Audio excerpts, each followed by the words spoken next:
Hello guys, आज हामी how to stop worrying and start living बुकको थोरै 1 मिनट्स मात्र टाइम दिनु होला।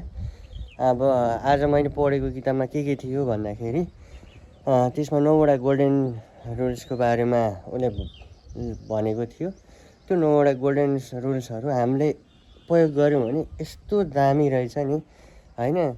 अब हामीले धेरै ज्ञान लेख्छौँ तर त्यसलाई इम्प्लिमेसन गर्दैनौँ।